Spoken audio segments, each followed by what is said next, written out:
Yeah, everyone, it's me, Ari Does It. I'm taking some cityscape pictures with my Canon camera. For landscapes, I need to go a little bit further away from Brussels. But before I continue shooting, taking some pictures, I want to show you something. Let me zoom in. You see it? Can I zoom in with this? Anyway, let me move my fingers. You can see. Okay, you see that? Yeah. What's that? That's a flag of Palestine. Okay? It's graffiti, I know. It borders illegality. You can see a lot of graffiti around here. Look at all those buildings.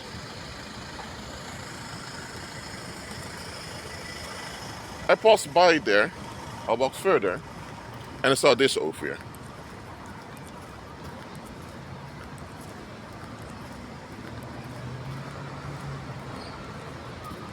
Here.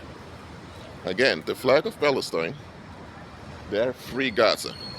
I believe the same is written in Arabic, but I don't know Arabic, so I'm not going to assume it. It could be something else in Arabic. Again, there, free Gaza. I'm an anthropologist. Let me explain the following to you. What you see here is manifestation. Don't worry, I'm explaining it. Today is the 7th of October 2024. It's 1 year after the 7th of October 2023. Well, there, actually, we know a year ago is the same date, but then 2023. Hold on. What happened on the 7th of October 2023? Guess what? This big attack from the militant group Hamas from the Gaza Strip on the state of Israel. We know that. What happened ever since? Did that country get all its hostages back? Is there peace over there? No. The conflict escalated, and, well, let me say it like this. It doesn't matter whether you're pro-Palestine or pro-Israel, even though I don't understand how you can still be pro-Israel after all the exposure that came out. It may be some racial motive because they're so-called European or white and you associate with that, that's why you support them. Or maybe it's because of Christian Zionism. Anyway, whether you're pro-Palestine or pro-Israel, or you think, man, I want to bother with this, however you feel and think about the situation does not matter. What matters is that Palestine has increased in relevancy. 1 year ago, if you mentioned Palestine, people thought, Palestine? Is that not a historical region? Or Palestine? A lot of people had no idea what it even was. Some did, of course. Some say Palestine doesn't exist because the country is not recognized by everyone. Now, when you mention Palestine, people know exactly what you're talking about. Now, when you criticize that other country over there, well, if you did that years ago, you would lose your job. Likely, you would use your friends, people would shun you. You would be called an anti-Semite, even though the Arabs that live over there are Semites. So, if you speak in favor of an Arab population, how can you be called an anti-Semite if the people you talk in favor of are Semites? But anyway, that's what would have happened. Why? Because in the public's perception, that other country, not Palestine, but the other one, had more cultural relevancy. How to obtain that relevancy, I'm not going to explain that right now, because it's a bit controversial, but that's what they had. Now, I am in no way siding with the attack that happened on that country. I'm in no way allying with the group that committed the attack. What I do ally with is reality and justice. And that other country violates human rights, violates international law. They lost reputation, rightfully so. And they're facing the consequences for their negative behavior too.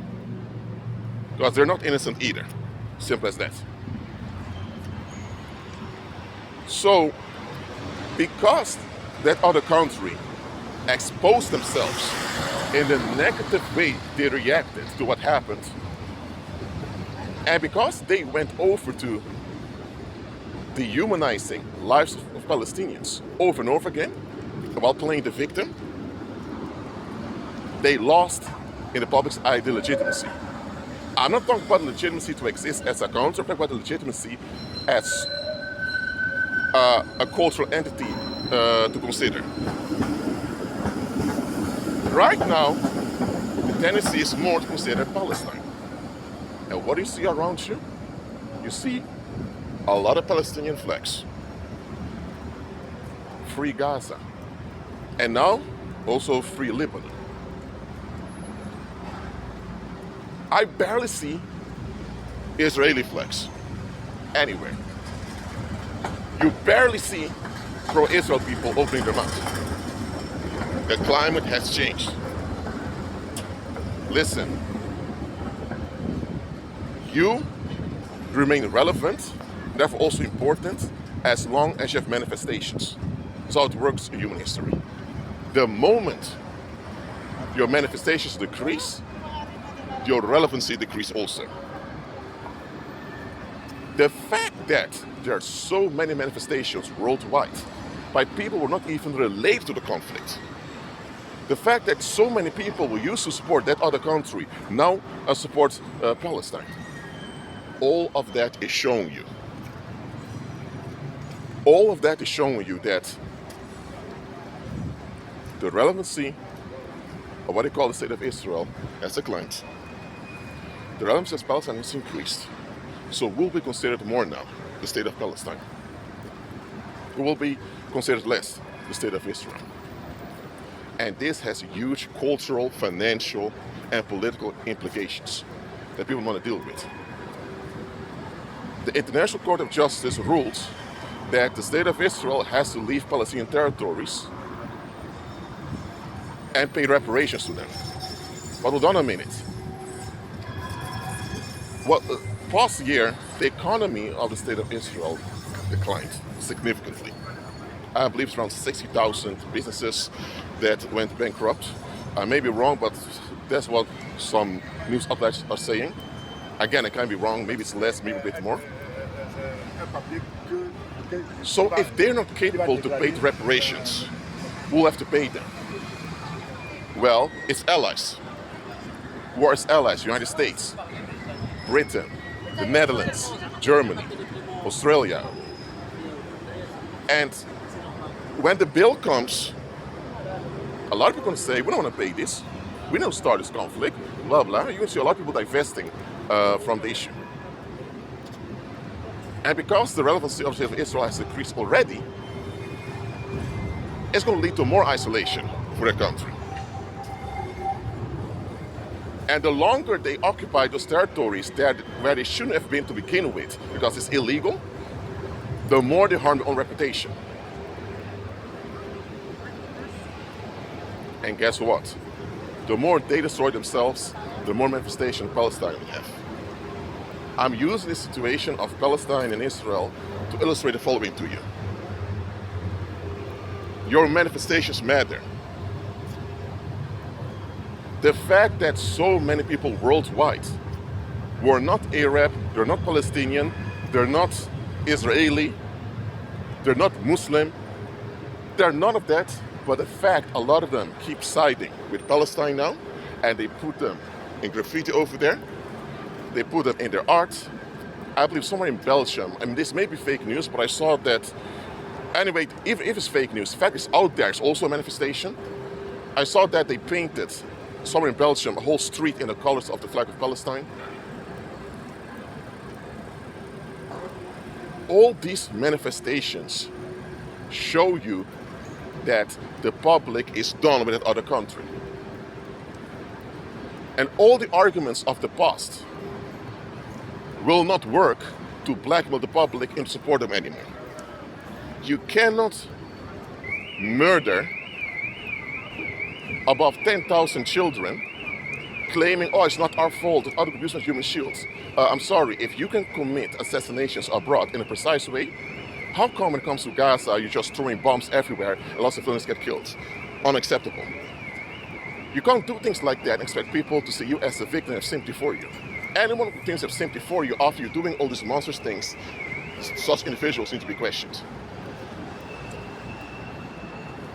So, do not be like that other country. You have to be consistent in a constructive way to keep your cultural, therefore also your economic relevancy. You can't think, hey, nobody dares to question us. Oh, anti-people criticize us, they get dealt with. You become prideful and then think you can get away with everything. And when people tell you to stop, you won't stop, you think you have a right to. Pride becomes for the fall, as it is. The situation of Palestine and Israel is a bit complicated. So again, I'm not here to discuss the whole conflict since 1948. I'm pointing out that the country with the most manifestations is a country that wins. In the past, there were barely manifestations of Palestine. Now you have many of them and far less of the state of Israel. Based on that alone, financially, people will be more inclined to invest in Palestine, which has more cultural relevancy. Because if something's not culturally relevant, people don't want to deal with it. Or worse, if something is culturally repugnant, if something has a low reputation in the culture, people tend to avoid it. And because of that, they are less likely to spend money on that, do capital on that thing. Money is a goddess, by the way, that's why I use the term capital. They're less likely to spend their capital on that thing that's culturally repugnant. So again, your reputation matters. This does not mean that you have to go into toxic people pleasing to be sure everyone is okay with you. No. It means that you have to be constructive in a consistent way. The moment you become destructive and you persist in it, do not expect people to remain loyal to you, because those that do are bad company. Simple as that. Again, I pray and hope that the conflict over there, in what they call the Middle East, is resolved as soon as possible in a constructive way. It's horrible what happened to those Israelis, but equally horrible what happened to all those Palestinians. Over 40,000 who died, actually were murdered by military actions. And it's also horrible for a lot of those children who are orphaned right now. If you only show sympathy to the Israelis and you look down on the lives of Palestinians, something's wrong with you. You're out of your damn mind. If you say all lives matter, then also value all lives. If you don't value all lives, it means you're narcissistic, you're unstable, you are cursed by death and father. Simple as that. Amen? Well, anyway, I want to talk about this briefly. Explain to you that the manifestations of a country matter. And again, it doesn't only apply to countries, it also apply to businesses, religions, movements, actually also to us individuals. That's why when people don't like you, or when people are opposed to you, they try to destroy your reputation, or they try to hinder you financially, or try to ban your books, ban your videos, or whatever they try to do. Because here's the thing, if you're manifested, there's proof you're there. If manifestations are hidden, it is as if you don't exist. And people will live like you don't exist. Let's say you have a musician. He made 3,000 quality songs. He's a quality musician, 3,000 songs. But here's the thing, you never hear him on the radio. You can barely find him on YouTube or on Spotify. So if someone mentions his name, you think, who is this guy? But here's the thing, at the same time, you can have a rapper who made a horrible rap song that nobody can stand. But guess what? That rapper that made a horrible rap song that nobody can stand, that song is still in people's minds. Anytime you mention a song, people get triggered. Oh my God, I can't stand that song, whatever. So that low quality rap song, that song alone bears relevancy in the culture. It also has financial consequences. That other guy who made 3,000 quality songs there's no exposure, there's no manifestations, guess what? In fact, de facto, it is if it doesn't even exist. So manifestations matter. That's why believers ought to be culturally and financially relevant all the time. That should be our focus as believers. Well, that's it for now. Keep in communion with Christ and be at peace.